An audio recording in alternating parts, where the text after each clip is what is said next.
solucionarían para siempre la crisis energética, y es la energía solar espacial y la energía de fusión del hidrógeno, aparte de la energía de vectorización del hidrógeno. También es una solución. ¿Qué es la energía solar espacial? Muy sencillo, es un satélite espacial que está en el espacio y que le da la luz del sol. Como está en el espacio no hay nubes, con lo cual siempre hay sol, porque aparte de eso, al estar en el espacio no hay ningún tipo de filtro atmosférico. Por ejemplo, la energía de los rayos X la puede coger, la energía de los rayos ultravioleta la puede coger sin ningún tipo de filtro. Y además siempre hay de día, porque el satélite giraría con la Tierra, con lo cual no habría día y noche, sino que siempre sería de día. La energía solar extraterrestre, es decir, fuera, satelital, llamándolo así, yo creo que es una de las opciones a largo plazo muy interesantes, porque tendríamos energía eterna, tenemos siempre energía, ya que siempre hay sol, porque se movería con la Tierra. Y otra de las soluciones es la energía de fusión, que es energía nuclear también, como la de uranio, pero de fusión. ¿En qué consiste? En fundir átomos de hidrógeno para convertirlo en helio, como ocurre en el Sol. La ventaja frente a la energía de fisión, ¿cuál es? Actualmente tenemos energía de fisión, ¿qué es? Son núcleos de uranio que partimos para obtener energía, pero tiene muchos inconvenientes, genera residuos radiactivos, el uranio se acaba, etcétera, etcétera. Y luego, ¿qué hacemos con esos residuos? Y que puede haber accidentes. La energía de fusión no tiene prácticamente ninguno de esos problemas. El hidrógeno lo obtenemos del agua, tenemos agua, una enorme cantidad de agua en la Tierra. Lo que genera es helio, que no es nada radiactivo, ni que genera nada radiactivo, y prácticamente no tiene ningún inconveniente. El único inconveniente que tiene es que necesita de una tecnología excepcionalmente complicada, y para eso necesitamos todavía muchos años. Los más optimistas creen que por lo menos de aquí a 50 años no se podrá obtener energía del hidrógeno.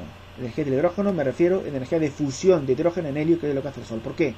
Porque se necesitan nada más y nada menos, señores, que 100 millones de grados para obtener helio a través del hidrógeno en la Tierra. Tenemos que generar una máquina que genere un campo magnético y que genere una temperatura de 100 millones de grados para convertir el hidrógeno en helio. Como ustedes comprenderán, son unas condiciones tan extremas que la tecnología actualmente está muy lejos de llegar a ello. Pero cuando lleguemos a ello, tendremos el problema solucionado. Porque es una energía bastante fácil de conseguir, porque el hidrógeno lo sacamos del agua y agua tenemos, y además hay un problema. Yo cuando era pequeño tenía un problema cuando pensaba en este tipo de energía, y era que se acabase el agua. Que se acabase el agua, ¿no? Porque yo digo, aquí el ser humano va a querer aquí tener 100 coches por persona y al final se va a acabar el agua al planeta. No hay ningún problema, porque el hidrógeno que se necesita es un hidrógeno muy especial. No todo el hidrógeno del agua es posible, por lo cual tendremos hidrógeno para aburrir, pero aún así no se agotaría el agua. Como mucho tendríamos menos agua, pero no se agotaría en ningún caso.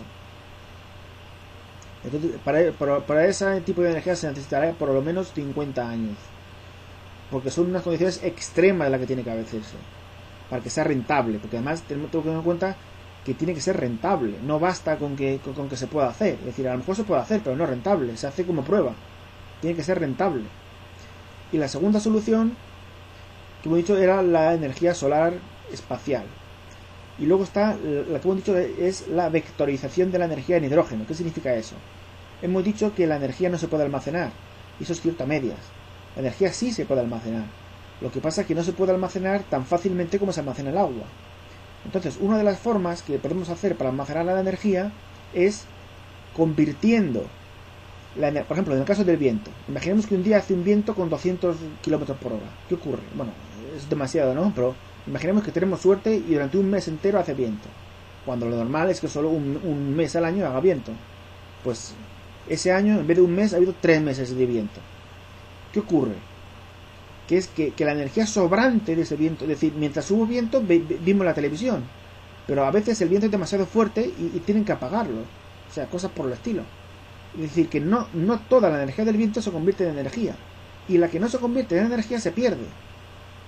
Pero lo que podemos hacer es vectorizarla, es decir, es como si fuese agua, almacenarla en hidrógeno, almacenarla en el hidrógeno partiendo el agua. Saben ustedes que el agua es H2O. Si yo parto el agua, consigo hidrógeno suelto. Ese hidrógeno suelto, o sea, para partir la molécula del agua necesito energía. la energía sobrante del viento en ese día que ha hecho viento que nosotros no esperábamos se utiliza en partir el agua en hidrógeno y en oxígeno. Ese hidrógeno se almacena en unos tanques y esos tanques después se utiliza, por ejemplo, para mover coches o para etcétera, porque el hidrógeno suelto, el hidrógeno como gas sí es una fuente de energía doblemente. Por un lado, quemándolo, convirtiéndolo en helio, y por otro lado, fundiéndolo y quemándolo con el oxígeno y convirtiéndolo en agua. Es decir, el hidrógeno se funde con 100 millones de grados para formar helio, o bien se quema y se forma agua. Son esas dos formas de utilización del hidrógeno. Y el hidrógeno como energía vectorial sería eso. Cada vez que hubiese una energía sobrante del viento, de cualquier otro tipo de energía sobrante, lo almacenaríamos en hidrógeno con el fenómeno de la electrólisis, y luego ese hidrógeno se almacenaría en tanques, y ese hidrógeno es como si fuese parecido al gas natural. Sería una forma de energía creada por el hombre parecida al gas natural. Y de esa forma tendríamos energía ya con la inmediatez que hemos dicho antes, que es lo que no tiene el viento. Un día hace viento y vale, y podemos ver la televisión, pero el día que no hace viento, ¿qué? Pues el día que hace más viento de lo normal, la energía sobrante la almacenamos en hidrógeno, y el día que no hace viento utilizamos ese hidrógeno para generar energía para hacer funcionar el televisor. Entonces, esas son, yo creo, las tres posibilidades que hay en el futuro. Y luego también la colaboración internacional. ¿Por qué? Porque ya hemos dicho que el viento es errático, es decir, un día puede hacer mucho viento y otro día poco, pero siempre que hay un anticiclón en un sitio hay una borrasca en otro, con lo cual un día obtendremos energía de unos países, se prestará energía entre sí los países. Si estuviésemos aislados y aquí ni hiciese eso, estuviese el cielo cubierto y no hay viento, no podríamos obtener ningún tipo de energía. Sin embargo, si hace viento en Gran Bretaña, nos dan ellos energía porque hay un exceso de viento allí, y ese exceso nos la dan para nosotros, y viceversa. A veces aquí hay exceso y ese exceso se lo damos a ellos.